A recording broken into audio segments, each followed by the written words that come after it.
Welcome to the Dog and Gus Show. I'm not saying it. I'm still not used to it. I know, right? It's been like weeks, and I think we haven't been on that. No, that Feel It Radio is gone. Yeah. Feel It Radio is gone. Yeah. Yes. What are we doing tonight? We're going to chat with some lads from the Perth area. Perth? Yes, sir. Perth, Ontario? No, Perth, Australia. What's up? It must be what time is it there? It's like 6 a.m. I'm just getting ready to go to work. That was a terrible accent. What the fuck was that? I don't know, man. Oh, man. It's a long day. This is going to be one of those nights. We got the boys from Eve of Uprise. Gents, what's shaking? What up? What we doing, boys? Yes. So glad to have you. You guys look amazing in your new studio. Tell us all about it. How did that endeavor go? Is it all done? Obviously, you made it into your own little space. It looks awesome. Yeah, we started just before winter hit, and my girlfriend and I bought a house together, so we built this room in the basement. It's all soundproofed. These lads put in a lot of good hours getting her set up, and it's coming along nicely. We kind of needed an upgrade, big time. Our previous jam space was Skylar's dad has been a very gentleman. Yeah, let us use his garage for how many years? Yeah, we were a literal garage band. Yeah. Probably 5 years. 5 years with this band, and then before that, like another 4 or 5 years with the previous band. But yeah, we were in dire need of an upgrade, and we started to get really sick of having to heat the place up for half an hour before we jammed every week. You know, get your fingers not so numb. But so Kevin was Kevin's girlfriend was gracious enough to allow us to build something down here in their basement. It was awesome. Wow. Yeah. But yeah, we can get into another spot and it'd be minus 20, so they tune their guitars, we fire on the propane heater, and 20 minutes later they got to retune their guitars, and then we turn the heater off because it's too hot, and then it freezes again. Yeah. We did learn something about acoustics, though. When you soundproof a room, you apparently need foam because there's no leakage of any of the acoustics. Yeah. It just stays all in this room. And we soundproof the shit out of this thing. We need that when we do our next studio. Okay. Not that we play anything really loud, actually. We'll have these guys come do it for us. Yeah, I like fuck it. yeah. We're hacks. I love the... You need a soundproof room in your basement, which sounds really bad, just give us a call. Yeah. You need like someone to No drink your questions beer. asked. You need someone to drink your beer. We're great at that too. yeah. Good at drinking beer. Yeah, That's a country song. using propane heaters. They're proper Lanark County guys, you know? Oh, absolutely. Yeah. Absolutely. Jeez, eh? Yeah, eh? Yeah, Jesus. Holy So like, what's the connection? How did you guys form and meet and all that good stuff? Sky and I were in a band before this, and so were Brandon and Sean. So I should be using everyone's like rock and roll name. Fucking idiot. Dizzle in the back here, Brandon, and Scoon, we call him the architect or the mad scientist. They were in a band together previously called Defy All, and then Skylar and I were in a band called Fools Like You, and both bands kind of disbanded and went their separate ways, and we were trying to kind of cling on to things a little bit and keep some stuff going, Skylar and I, so we slowly but surely kind of, I think we found Scoon first, and we started writing and playing some stuff and having some fun, and then added Brandon in, and we found, after a lengthy search and many auditions of vocalists and people who thought they were vocalists, we landed on him, and actually I think Sky found him at karaoke. Yeah, he's like, I gotta try it for your band. I was like, whatever. Came by, I was like, holy shit. Okay. And he came so well prepared, like he knew all the songs, which was a couple of them at the time. Three, I think. Whiskey Rocks, Heaven's Little Devil, and something else, I think. Rules and Revolutions. And he came with all like the lyrics, like well prepared. He had rehearsed and like kind of blew us away. So we were like, yeah, that's the fucking guy right there. It's awesome. It was the hair. It wasn't the vocals. It was the hair. Yeah, I have to bring that up actually, because it is he's colored his hair in a certain way. Apparently when you first met Dog, you might have spray painted his beard. Is that true? Oh yeah. Oh yeah, Yeah.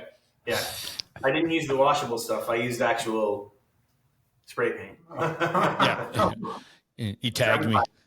He tagged you. Yeah, that's it. Yeah. I was graffiti that night. Red that night. Yeah, I think so. Yeah, it was at Cafe de Cuff, yeah, and you had your red hair, and you came off the stage after your set, and Lauren from Winter's like, "Do my hair, dude," because Lauren's half in the bag, and then Kevin kind of looked over at me and kind of went, just gave me a nod, and I went, and that was it. It was the worst job somebody's ever done on my beard ever. I went out, seriously, I think it was a Friday night, because I went out to Saturday and bought another can of the stuff and finished the beard, because you only got like, it was like down here. It wasn't on the side. I'm like, man, I'm not going to work looking like this. If it's going to be red, it's going to be all red. Anyway, that was our first meeting. Great show at the at Cafe de Coff. So much fun. And then it was like, yeah, we need to have these guys on the show. For sure. Yeah, I think that was a Pandemonium show too, wasn't it? I believe, yeah, it was one of Brad's shows for sure. I think actually Brad's band was there. I might have been with. Yes. Yeah, that was the first time we played with the new band. Yeah, Nature Plays Revenge. Yeah. Yes, yeah.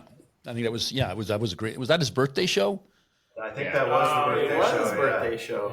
Yeah, That was an awesome. that was a very good time. Yeah. That was Hellraiser night. I got one of their shirts on right now. Yes, guys. Sweet shirt. From, Cornwall Boys. Yeah. We speaking of Cornwall boys, we talked to Don't Tell Sarah last week. Oh, nice. Yeah. We were just we were supposed to, or we were asked to play with them. Yeah, they asked us to play down in Cornwall, but one of us couldn't make it, so we got to be 5, or we're just nobody. Or you're 4. Yeah. See, good math, right? Yeah, but they could be less than 4 as well. Yeah, true. Probably They won't do less than 5, so they're not going to do 4 or 3. True that, yeah. True story.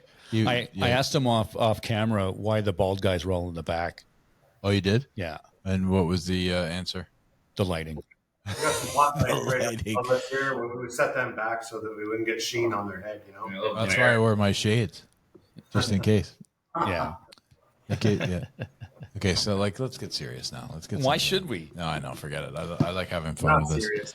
this. Listening to your tunes, obviously Whiskey Rock kind of stood out. The new single from last year is On the Edge. What do you guys have in the burner for this year? Got any plans? Yeah, we got our next single is it's called One Less Standing. Thank you, Scott. It's like as soon as I ask a question, I have a brain fart. So that'll be our next single. We're hoping to get that released within the next couple months. It's kind of been through like a couple different versions of itself, and we're working on it. And so far, we've played it at a couple of shows just to kind of test the response and see what people think. And seems to be some one that some people like. So we're going to go with that next. And we have right behind you, actually, we have like a whole chalkboard that's the length of the wall in here, and we kind of write down all our song names and song ideas and shit like that. So Crude drawing. Well, a quarter of it's actual serious shit. The rest of it's inappropriate.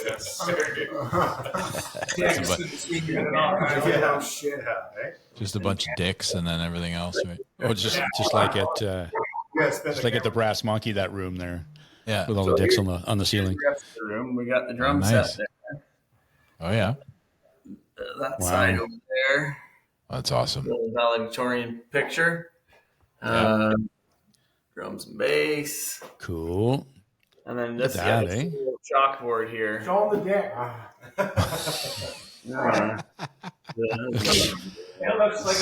Steve, there's Steve Stickman Steve there. Yeah. That's too funny. That's great. That's a pretty cool setup. Yeah. Where's the beer fridge? Just inside. Uh-huh. Yeah. A little bit over there. You go. You're good. There we go, yeah. You're all having pints too while they're. You got to get the handsome men in the background in that frame there, boys. That's true. Correct. Yeah. We got Now, the fridge before we even started construction. Yes, that was number one. That was well, no, I mean, come on. You're going to build a room. The first thing you need is your fridge. the only condition for me to come play here. Get a beer fridge, boys. That is in his contract. It's in the contract. So. Yeah, it's the only thing in there. That's not a bad. I mean, that's a pretty good contract signing. If you, I think that's a good thing to have on your what's that called there that you get when you're a band? You're a writer. Rider, yeah, it's on the rider. First thing on the rider, beer fridge. yeah. Fair enough. Stock. Where did, I forgot to mention the part of stock. They didn't stock it. Yeah. Oh, yes. Sorry, not an empty beer fridge, full beer fridge. True that. Yeah. Now, boys, where'd the name Eve of Uprise come from? Well, that one actually was Schoon. Yeah. We had so many different names picked out, and It took a while. it took Yeah. a while. I think Born a Villain was probably one of the Born a ones where Villain. like, oh, we should go with that. We had what was it? Black Sugar Rose. Black Sugar Rose was cool. That was a good one. Yeah, or Out of LA because we're from Lanark. Yeah, Out of LA was a good one.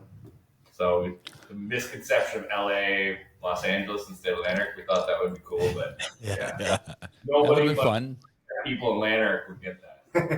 We almost went with free candy, but we didn't think the white van would be Our tour bus might be free candy. might be pulled over quite a bit. Yes, you would.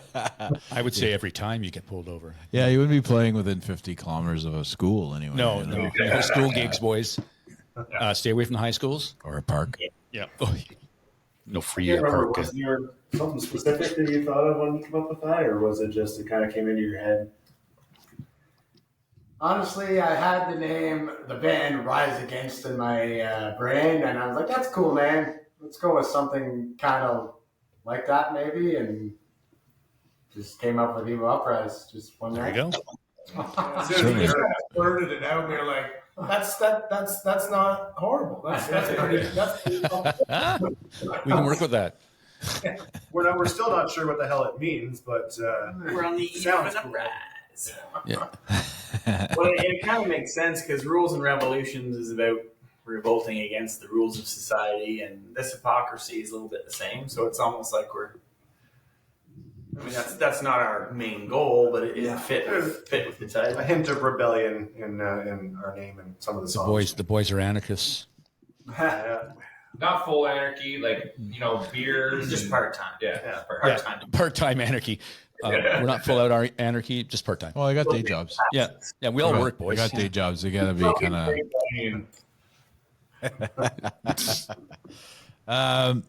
So if you were to describe your music, there's any genres now that everybody's kind of expanded it. Obviously, it's rock, but how would you describe it personally?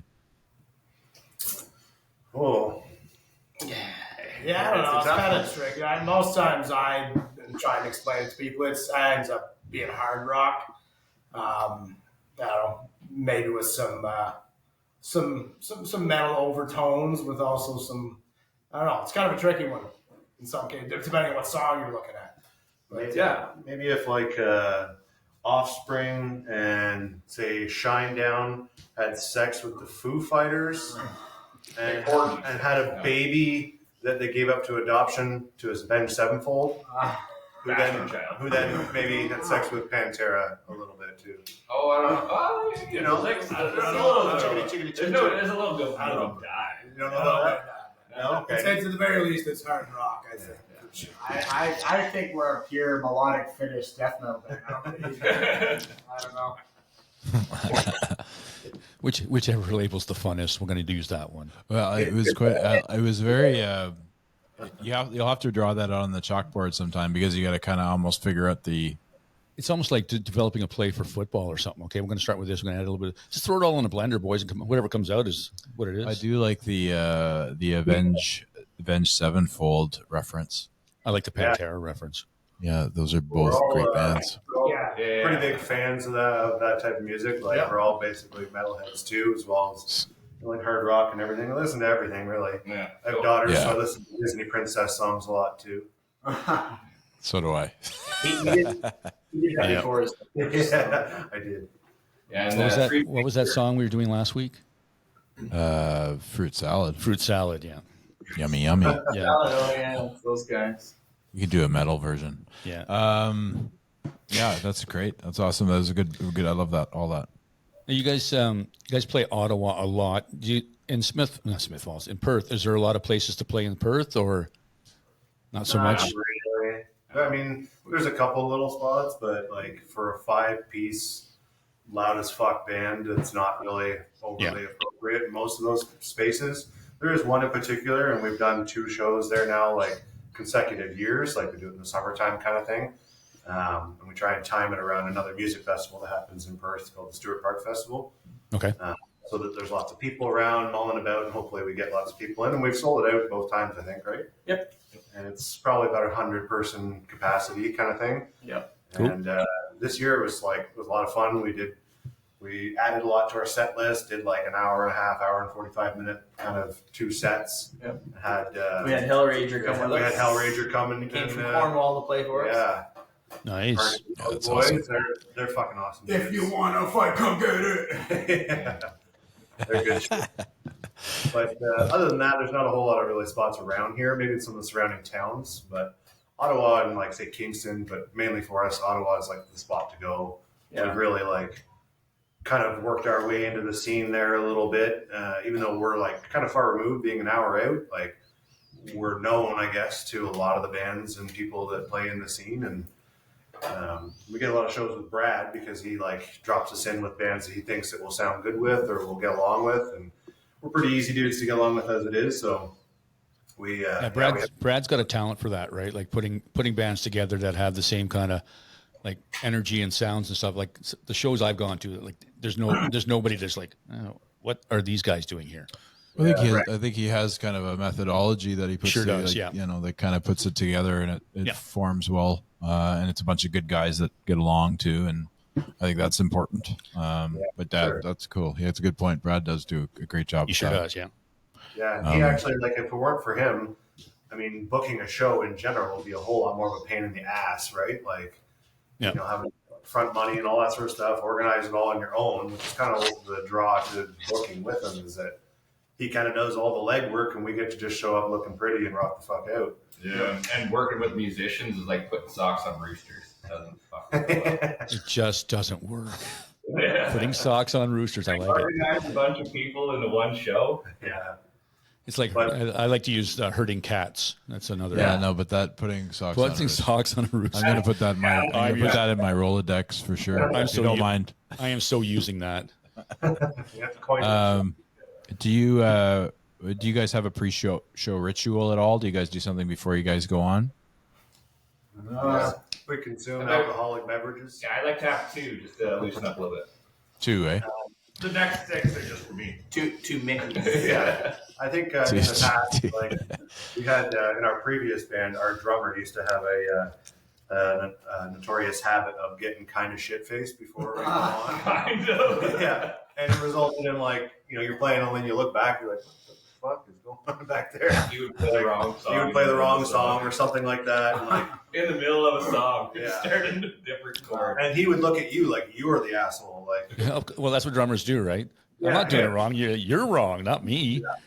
so now I think we just moderate ourselves a little bit better. And I mean, I like to warm up a little bit and get oriented with the set list kind of thing. Kevin does a bunch of vocal warm ups and that sort of thing. He goes and hides in a room by himself usually for a bit. Am I the only one here that likes a pre-show dump? Like, Yeah, dump and nap. That's Yeah. right over here. Yeah. Like, I just go to my van and take a nap. Like, what the fuck?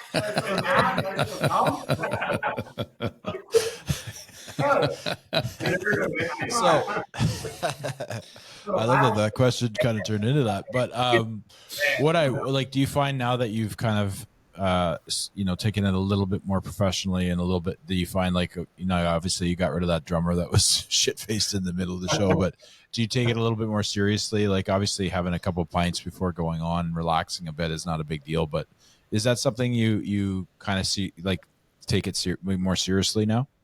Yeah, for sure. For sure. Well, we want to, Essentially, we want people to enjoy the show. So if we're not prepared and we're sloppy, they're not going to enjoy the show. They're not going to come back. If they don't come back, we won't have shows to play. So We have to count on the audience being more drunk than us. If we're gonna get there. And that, some people go sober. So. Maybe that's the pre-show ritual should be is buy shots for everybody. Everybody in the bar. Get the crowd whatever, drunk. whatever you got paid though, that goes up. Then you're doing it you're actually costing you money to do it. You know, Guys, we didn't make any money today because all the people were drinking all of our shots. yeah, Jack Daniels all around. We don't make money off shows, that's for sure. I mean, we bring 3 vehicles an hour and 10 minutes, and then pay for parking, and then get dinner, and then Yeah, there's all these things we don't think about, right? Like especially coming in from out of town. Yeah, but I think it's more now, like you mentioned just now. I think it's a passion, right? So you're doing something that you enjoy, you know, and like that's why you built a studio in your basement because you wanted to have that space, you know. I think that's cool. It's a good point. Yeah.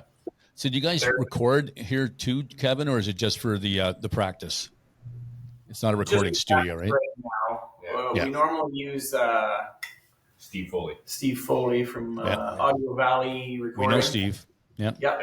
And then we've done a few with Dark Moon with Joe Lyko. Yeah. He actually did the Whiskey Rocks video for us. Phenomenal. Okay. Yeah. He's a super dude. Yeah, he actually he got Whiskey Rock on Rebel 101.7 when it was still cool. Yeah.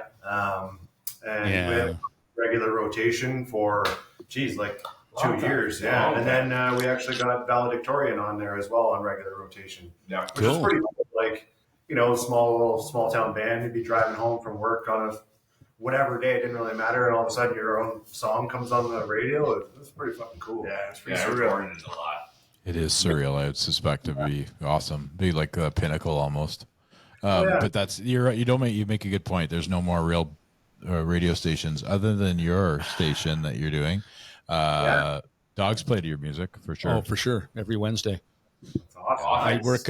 You guys know Mike Graham out of Pembroke. He's Blackwater Brigade band. Anyway, he has this Whitewater Rocks Radio. Yeah, it's a new internet radio station he started. So he's got a couple of shows on there, and I do one on Wednesdays, and I'm promoting local bands. Yeah, so like the Ottawa area and encompassing them, and you guys are on pretty much every week with your songs. I just keep check it out, guys. On Wednesdays, what time's that on at? 7 to 9 on Wednesdays. Oh, we're here. That's exactly our band, James. We'll send you the link, of course. And Yeah, then you can absolutely. Go from there. But it's more, I do like everything. So there's you guys, there's Winter, there's like even the folk singers like Christine St. Pierre, Mikhail Laxton, like anybody from Ottawa in the area that's got stuff out that I can put on, I'm doing it. Oh, that's amazing. Sweet. Yeah, that's a great idea. It's a good idea. Yeah. That's a really good way to promote smaller acts and stuff. And we're really big on that too, which is I think one of the reasons why we're so easy to get along with is because we're genuine supporters of all the other bands doing the same thing that we are, right? Because yes, sir. We're all fighting the same fight, struggling the same struggle kind of thing, but it goes a lot better and a lot smoother if you're making friends and making connections and supporting each other. Like, I know one of my favorite things is like when we're singing or we're playing one of our songs and you look out in the crowd and you see not just people who are not in bands singing it back to us, but then other band members that are looking up at us just fucking screaming it at us. Yeah. And to me, that's the whole support system behind it. Like in the Ottawa scene is really, really strong, and I feel like it makes a huge difference with just knowing those people, supporting each other, and buying a T-shirt at the show, downloading their single. All that sort of stuff goes a long way. Yeah, for sure. It does. Do you find that it's grown even just since you've started in Ottawa?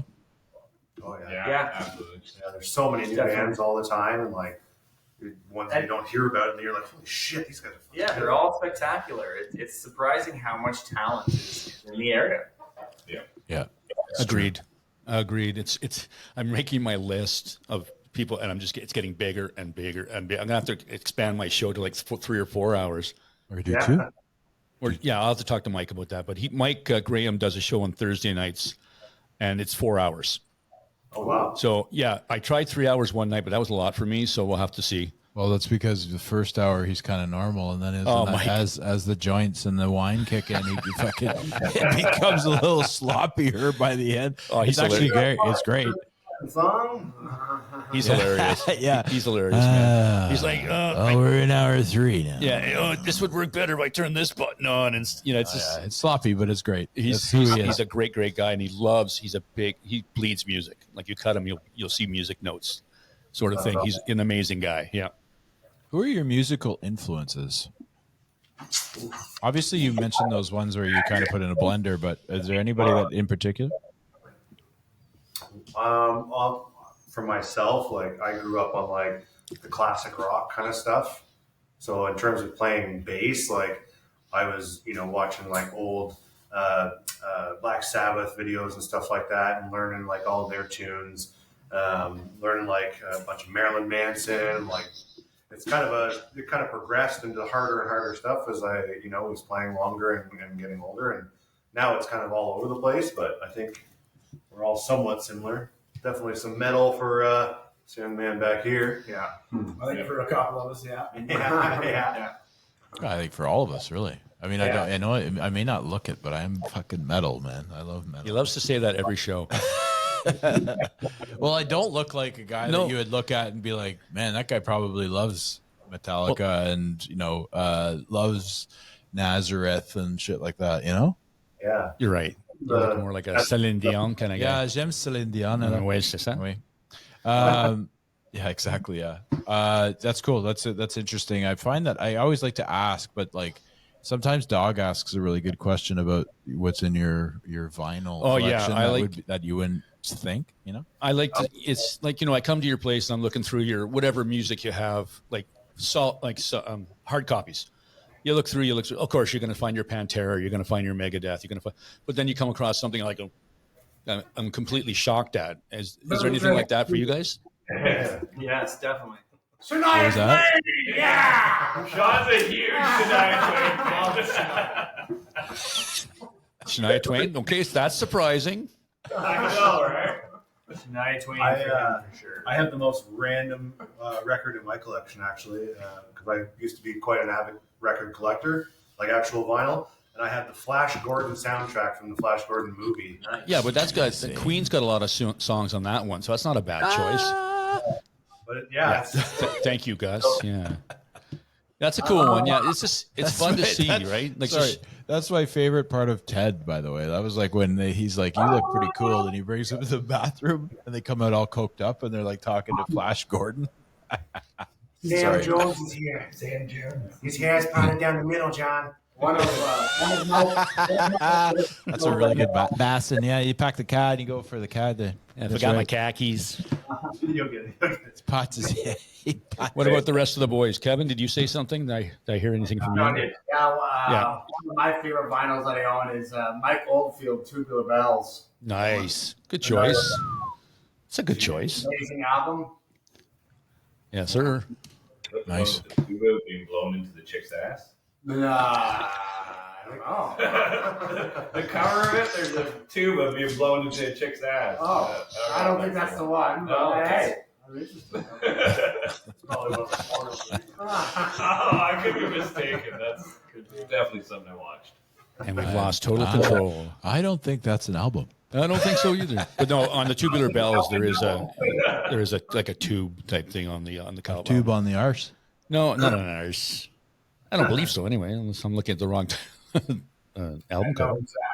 You know exactly what picture it's on. Google it. Tube into chick's butt. Tube butt and chick's butt. You might want to go on a private browser for that one.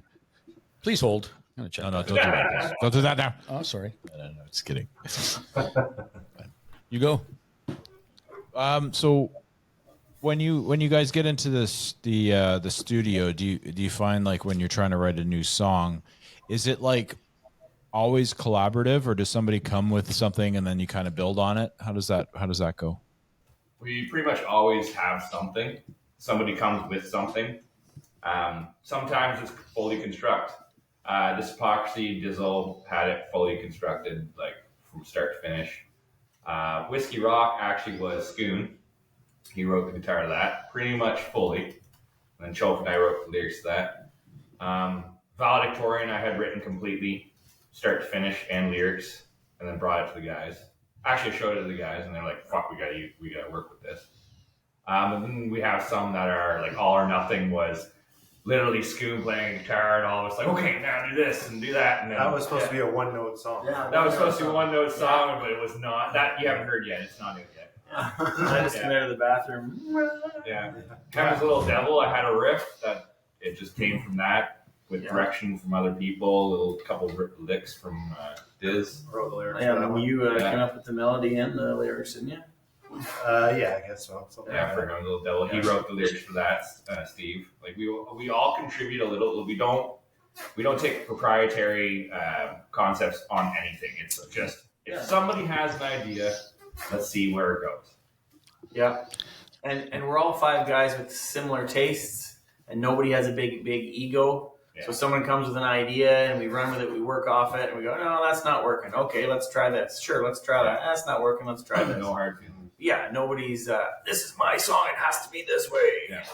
As long as it's better, that's what we're here Yeah, for. we're not fuckheads Yeah. when it comes to that sort of thing. Always sending doucheville. Yeah, I was just gonna like, kind of elaborate on that. Is I guess like you said, there's no ego, so that doesn't.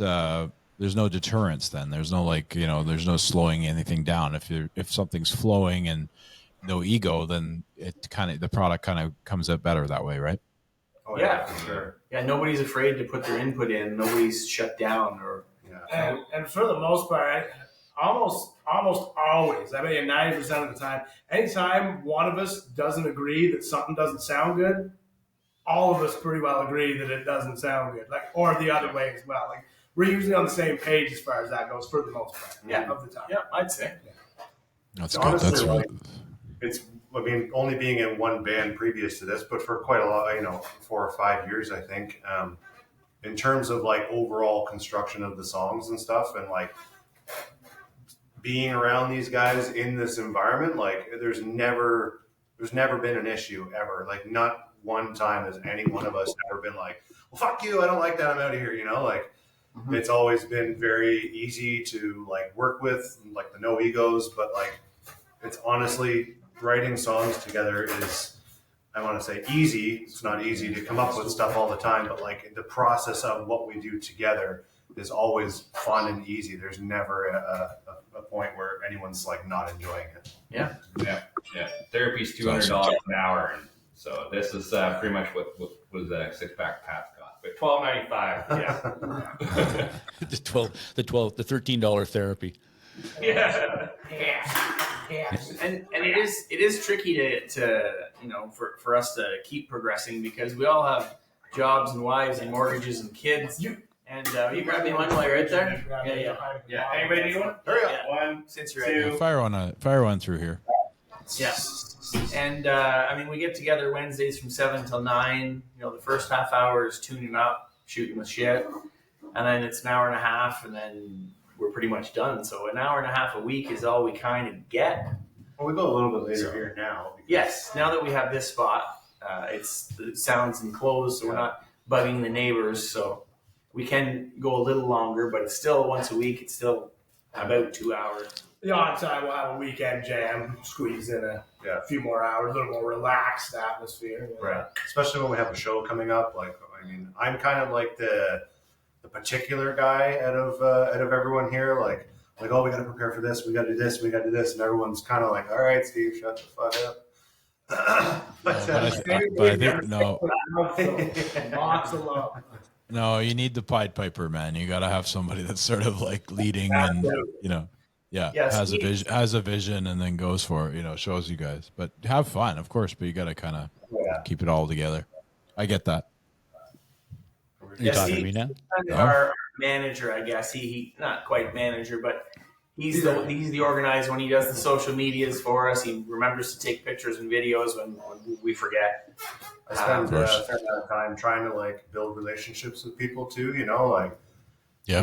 Even something as small as commenting on other bands' posts and stuff like that as a regular basis, so that they know we're watching and supporting, and it's always reciprocal. And like I said earlier, building those relationships is kind of an important thing if you want to have people to play with. And, it makes it a whole lot easier and more fun too. obviously, such a beautiful sound. Obviously, to like get farther in this business too, you need to network and create connections with people and stuff like that. So, in that interest, I'm usually the one to be doing that. Makes sense. Yeah, It does, yeah. So that leads to my next question, which is streaming services. Is this a good thing, or is it just what's the word I wrote down? A necessary evil. Well, now, I mean, I myself was a bit of a purist with that, I guess. Like I grew up and as did we all, but in the time of like CDs and records and stuff like that, and that was your exposure to find new bands and cassettes. Like you had to go to the music store, rifle through, find something you liked or find something that you were already looking for, take it home, you'd listen to it front to back. Like I really enjoy that aspect of it, and I still have physical copies of CDs and stuff. I still buy them every once in a while, even though I don't have a CD player. But like in terms of nowadays, I think it's kind of like you said, a necessary evil. Like how else do you get your stuff out there to all of those people? And even though it's, those streaming services are massive, it's really easy to get watered down or like, left in the mix a little bit and get that exposure that you're looking for. So I feel like that part of it's frustrating, but bittersweet because now it's almost too convoluted. There's almost too much crap in there. Right. You don't have to be good to put out an album, but you used to have to be good, at least good enough that the demand was there that people would want to hear you, right, to get your album in. So usually, absolutely, you buy an album, it's a good chance you're gonna like some of it. Now it's like you scroll through Spotify and fucking half of it's garbage. You listen to a 10-minute preview of it, and that decides on whether or not you're going to download 1 or 2 or 3 songs. It's it's true. I actually really miss going into a record store and like. Yeah, I love that part of it. Like I used to love to like smoke a joint and then go downtown and go through like some. Hell yeah, like, you know what I mean? Like just like a relaxing afternoon was to go to the record store for an hour and just peruse. Yeah, but I asked him to stop doing that because he was too stoned coming into my place looking at my stuff. Well, that was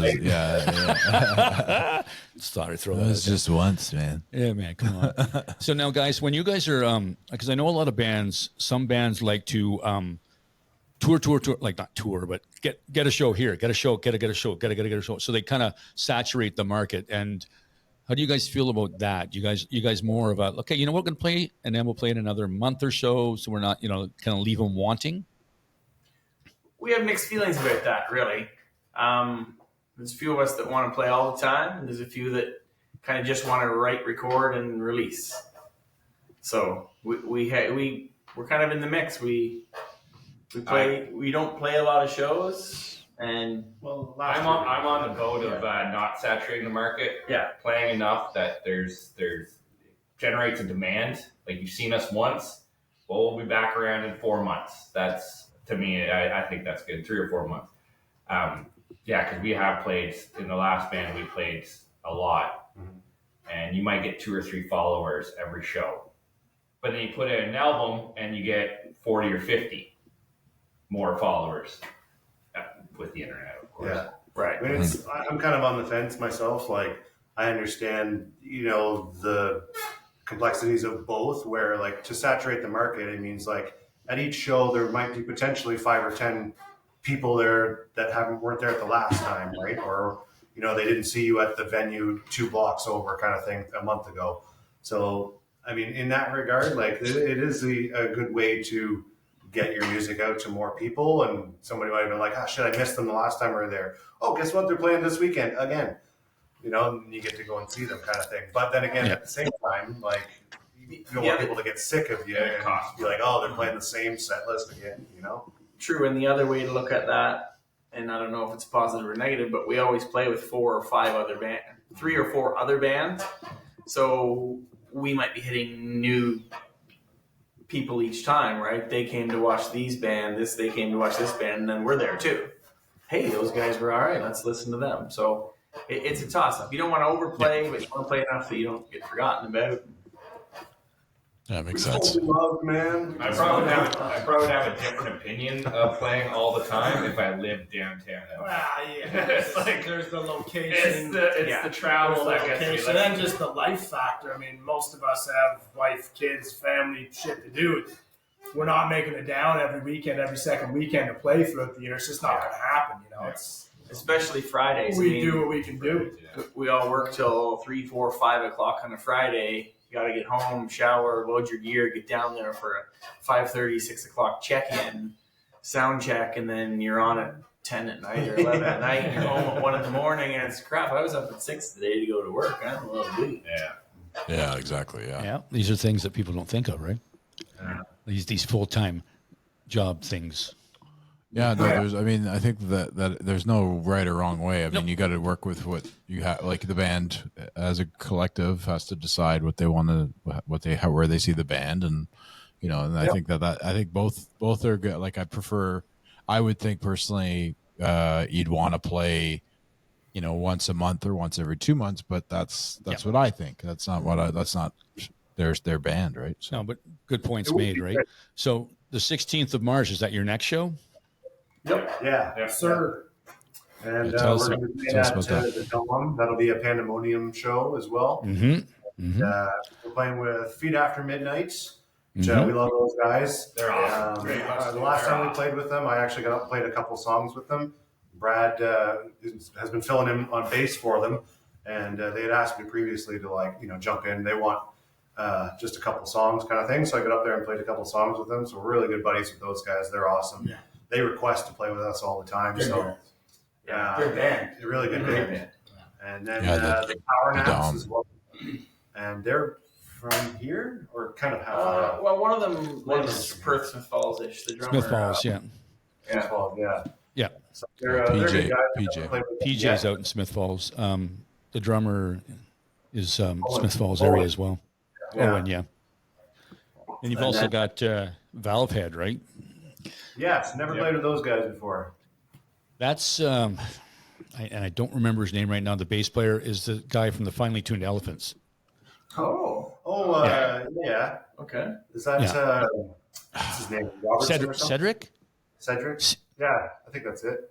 Cedric or something along that line. Sounds right. Yeah. Anyway, he's an amazing bass player. I've seen Valve Head once, and then you've got 7 Days of Fire. Yes, we played with them before as well. Yeah. Okay. Yeah. Just once. Yeah, I don't know. I actually, I was recently going through and kind of redoing our EPK, our electronics practice kit. No, we did a lot. Mhm. And one of the things that I included in there that I thought was just kind of a neat little thing was to include a big list of all the bands we've kind of played with. So recently I was going through like all our posters and stuff like that and writing down all the bands. And there's quite a few. Check my closet. I'm gonna check your closet. Yeah, Kevin's got a shirt from every band we've ever played with, basically. Nice. Yeah. I think I have a shirt from every. Well, we're working on that too. So yeah, We need a shirt. We're on your show. We need a shirt. That's quite. I've got your shirt, man. You gave me one last show. Oh, I don't have your shirt. I don't think. You weren't there, Yeah, I gotta get. and you didn't get your beard painted red, so you didn't deserve a shirt. Well, Just saying. you can't hide this jawline. No, we've discussed that before, where we can't hide this, but we can hide, the Moneymaker. Oops, sorry, the moneymaker. Oh my Yeah, God, what a mess. I'm just like breaking the studio. It's okay, bud. What do you guys do in your free time for fun other than music? You guys have I do music. You guys got free time? Every Thursday here in Perth at Fiddleheads, I host an open mic. So it's from 8 to 11 every Thursday, and It's always a if good it's time. if it's slow, I play all night. If it's busy, I don't get to play. So it's a lot of great musicians around the area, and it's a great place for amateurs to come out and show their stuff. It's awesome. Yeah. But I love open mics. This is laundry. Yeah, dish and laundry are my fun. Yeah. You do laundry, yeah? Oh my god. Too good. You got kids, yeah. I have 16-month-old twin girls, so I know all about the laundry. Oh shit. Congratulations. Thank you. Yeah. It's wild and crazy. It's a game changer. Let's get it going, man. Pardon me? The craziness is just getting going for you. Yeah. I know. It's awesome though. I really do. It's like makes your whole day when you come home through the door, you know. Yeah, that's awesome, man. I think a couple of us are into some video games and stuff like that. Oh yeah, nerdy stuff. Oh, yeah. Magic the Gathering, Dungeons and Dragons, pickleball. I didn't realize you were 75 years old. He's actually going to some championships out in Alberta. The pickleball national championship. Wow. I've played and it's a blast. It's What's that? really fun. Pickleball. Yeah. Yeah, we had that at the school one year. They came in and showed us how to play it. It was fun. It's a blast. Yeah. It's like being on a ping pong table, but like Ping pong playing. / tennis, right? Well, it's better. It's hard, not as hard on the knees and the ankles and stuff. That's why 75-year-olds play it. It's blasting.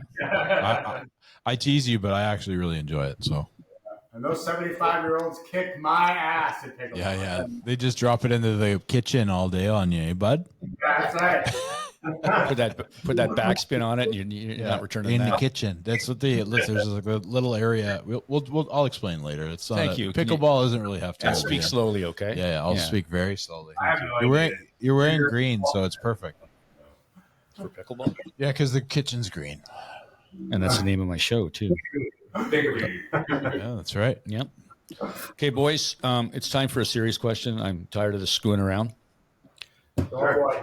You ready? Here we go. Oh boy. Shoot. Okay. It's an either or question. Oh, you're bringing it in early. Yeah. No, not that one. Another one. Okay. Scooby-Doo or Snoopy? Whoa. I hate Scooby-Doo, so I'm going Snoop. That's a tough one. I grew up I on hate both. Scooby-Doo. I just can't stand his voice. I'd have to go Scooby-Doo. Snoopy and the Red Baron. Yes. Snoop Dogg. No, we're not talking Snoop Dogg. We're Snoopy. Well, that's where. But that's No, where. don't That's where. don't Snoop ruin got my it. don't ruin my question by throwing in 90s hip hop, you bastard. Okay, fair enough. That's fair. Wait, is Shaggy an option? Because I want to go that way. No, it was either Scooby-Doo or Snoopy. Scoops. Yeah, Shaggy's a pretty good character, actually. Sure. I like it. Okay, so that was the one serious question, boys. Good job. It was very. It was Serious very- for me. It was serious, yeah. What do you think is the most important thing for a musician to remember? The song. Shaggy, you go at the door. Yeah. That's a good You one. go at the door. Yeah. Yeah. I played with a lot of musicians that, we played with a band one time that we somehow forgot our snare. Okay. It was the worst fucking thing we could have done. It was like the whole show was done. It was like, well, can we borrow yours? No, that's ridiculous. What they called us every name under the sun. They ended up playing the worst show I've ever seen in my life. So it was like karma. She was There you go. there was drunk on the ground. Yeah, no, check her. You go at the door. Yeah, you remember that, Yeah, right? I do remember that. Yeah. I was at Mavericks. Yeah, She's- worst show ever. People She's talk. dead now. Oh, okay, we'll do it. We'll talk about that. I think the most important thing about being a band is fun. Yeah. Having fun. Yeah. You know, if you're not having fun, what's the point of doing something? And music is fun. So, you know, most of us require music in our lives, you know, to feel complete. So, fun Agreed. is the one thing for me. I'd agree with And that. no matter how long you've been doing it, you can always learn something. Mm-hmm. Mhm. That's a life lesson right there, right? It doesn't matter. You're always learning. You never stop learning. I've told you that before. Yeah, I've told myself that before. You're not no guru, dude. Rhodes I'm used your. to, I'm like. You're my muse. I'm your guru. I think that also taking yourself too seriously will actually affect your show in a negative way, because like you said, having fun means that everybody's going to have fun with you, especially if you're putting on a show that's you're smiling and you're enjoying yourself. And music is therapy, man. It doesn't matter what genre or whatever you're feeling. If you're in a mood, you put some music on, man. And if you go to a live show and you expect something, maybe something unexpected happens, which is amazing, you know. Yeah. That's why I love music. I Very love true. I love it because it's just so diverse, and it's a language that everybody speaks, and it doesn't matter where you're from, and yeah, it's very cool. Well, Yeah, like I said, when I saw you guys, that was the first time I'd seen you guys live, and I was like, these guys are awesome. And that's why, my beard was red because I let him do it. Texted me. You were like, Yeah, I know. We have to have him on the show. We have to have him on the show. And they're going, he's like, what time? 9, 10 o'clock at night. This guy's probably half asleep. I'm like, dude, we need to have these guys on the show. These guys are awesome. They put on a great show. Oh my God. Yeah. And then he's like, I get the response 3 days later. What? No, I probably responded at 3 a.m. because I was feeding one of the child. Yeah. And I was children. I was probably still up. Yes, fair enough. Yeah. You guys, you have a dream collaboration. That's a hard word. Like it could be like a local band that you'd love to do a song with, or even like a Pantera or a whatever, or an artist of any kind. Yeah, or any artist. It doesn't matter what genre. I like to say that word. I don't know. This is just the first one that pops into my head because I love the musician, but I'd love to have Dave Grohl come in and jam with us for an afternoon and that would be sick. Write a tune together. I think that would be. I'm not close enough, good enough. Amazing. Just because he's not the greatest musician in the world, I suppose, if you want to say that, comparatively skill wise. But at the same time, like in terms of rock and roll, like that guy is like living, breathing essence of like rock and roll. Like he does it for the same reasons we do it because he loves it and it's fun. He doesn't care if you suck. He said, just get out there and pick up an instrument and fucking play. Get in the garage and go play. Like, who cares what other people think? Just do it for the love of doing it. And, like, that's kind of one of the most important things that we take along. But, like, having him here in the room, we'd be able to learn so much and probably write a baller tune. Yeah. Well, I think that the cool thing about him is, like, you get the feeling that if he wasn't, the drummer for Nirvana and the singer and guitarist for Foo Fighters, he would still be doing something somewhere small. Like, just like, what I mean? Like, he just doesn't strike me as he has no ego. And he just like you said, just goes out and rocks. Just busking on the street corner. Yeah. He'd be busking. Yeah. He could busk. Yep. I've been trying. Have you guys ever busked? Oh, no. Yeah, for sure. During COVID just to try and lift people's spirits, but yeah. Oh, that's awesome. Yeah, he stood in the driveway with his PA system and just played to people walking by. Yeah. Oh, that's right. Yeah, I remember that. Did every Saturday. That is too cool. Yeah. What were you gonna say, Scoon? I'm trying to get us like a collaboration with Shania Twain, but it's really hard to get a hold of. Oh no! If you want everybody to know your name by the morning, Taylor Swift. We gotta get Taylor Swift. Nobody bigger right now. She's huge. Yeah, there's nobody bigger at the moment than her. She's huge at this moment. I don't get it. Let's not talk. That's another question we like to ask too. I like to ask a lot too. Is there a genre or a specific that you just don't get? Or like? Yeah. I don't like to say or like anymore because it's just kind of, it's animals. Mumble rap. I don't get anything, any new pop. I don't get it. But other than that, music is music, baby.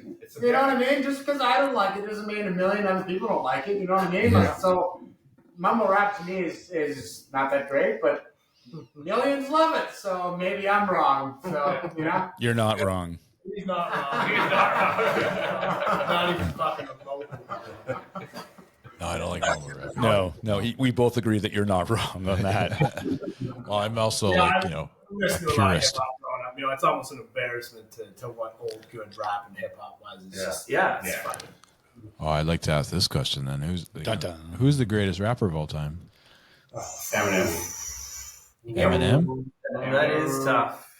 Try to beat him. Eminem is so technical and smooth and fast. But my favorite was Eazy-E, but Ice-T, just because it's in an awesome metal band. yes. Body count. Ice-T kind of brought metal and rap together. It's true.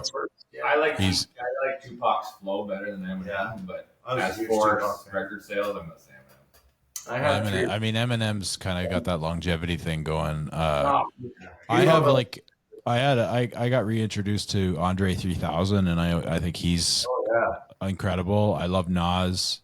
I love Eminem.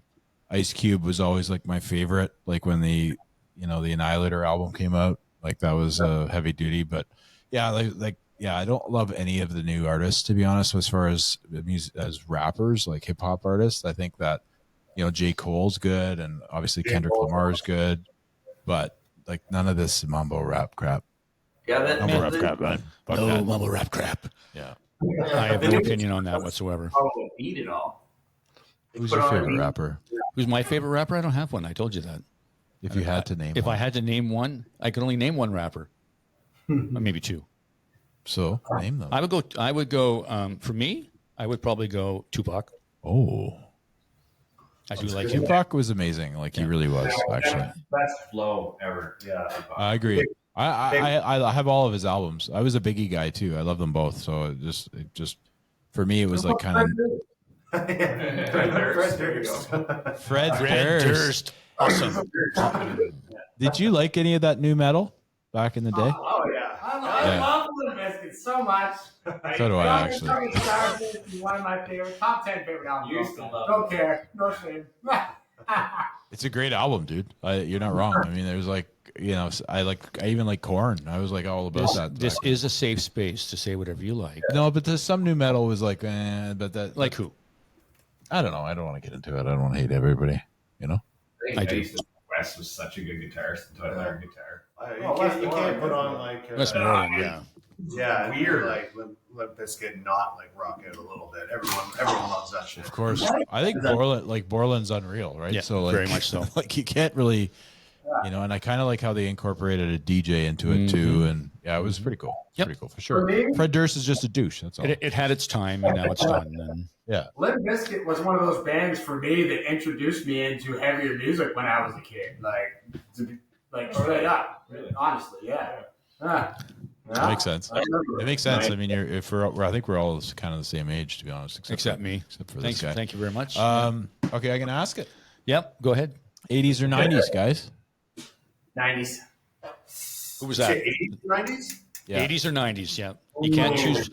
You can't choose both. You have to choose one of them. 80s, for sure. Yeah. 90s. I love like when music in the 90s started getting into that grunge thing, but then everyone started just singing just vowels. 1980s or 1880s? Oh, we never specified that.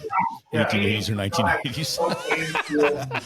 80s were amazing. Who's the big artist in the 1880s?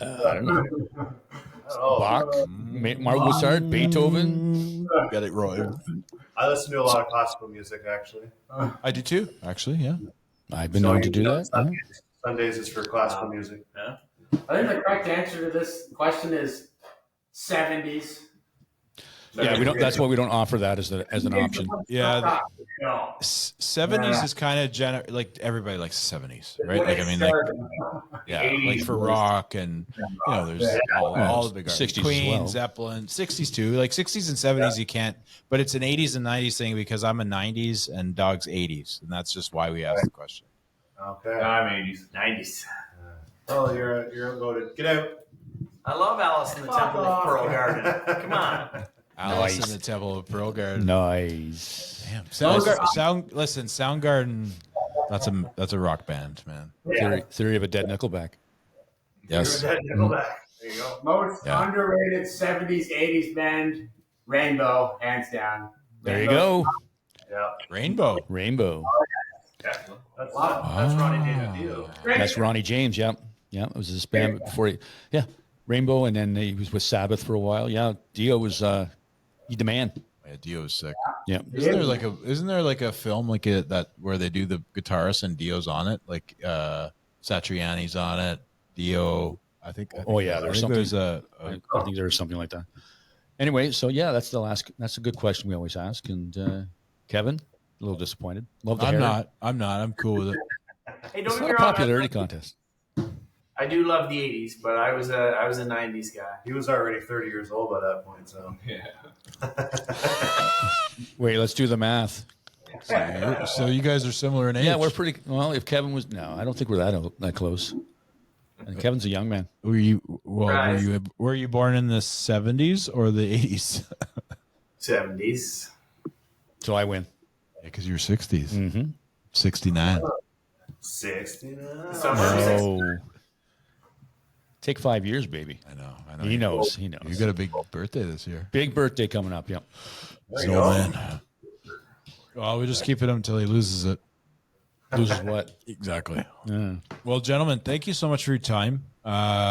We appreciate it, you spending an hour with us and shooting the shit. And we love you guys. We actually, I follow you. We've been following you for a while, and I'm so glad that we got to meet you. Yeah, we're really happy to do it. We appreciate your guys' support. Absolutely. Thanks for having us. It's nice recognition because sometimes we feel like a little bit removed from the scene, just being so far away, kind of thing. But like we get comments like that, and it really it makes us feel good about what we're doing and keeps us honest about it and makes us want to do it more. Excellent. Keep us in the loop with the new singles, boys. I need to know. Yeah, we'll continue obviously sharing your stuff and man, like it's all about the community. That's kind of what our podcast is about. Yep. So thanks guys. Hey, what size of t-shirts are you guys? I'm a large. I'm a double extra medium. Double extra medium. Okay, we're about to No, that's how you take. That's your coffee. Oh, sorry, that's how I take my drinks. Large, like the big man over here. Okay, well, we're about to do a new t-shirt run with some new artwork coming up. So nice. Then we got a couple t-shirts. We got a bunch of stuff to send you too, so we'll figure that out on the other end. Serious question: whiskey or bourbon? Oh yeah. Well, it used to be bourbon, but I haven't drank in a few years, and there's a story for that too. We'll get into when What was the question? Whiskey or bourbon? Ooh, neither. I was always bourbon. I like Bullet bourbon. That was a good one. But I mean whiskey too, Irish whiskey. Irish. But don't get me going because I'm off the booze, so I appreciate it though. Sorry to hear. Yeah. You started to bring up old memories. Maybe I'll be back someday. Yeah. It's hard with the Twinkies though, man. You gotta be honest. My beers. Well, Exactly. I think bourbon's good, but whiskey rocks. Oh yeah. Yes. Fucking right. Way to go to finish there. Yeah, bud. there we go. Great tune. Thanks, guys.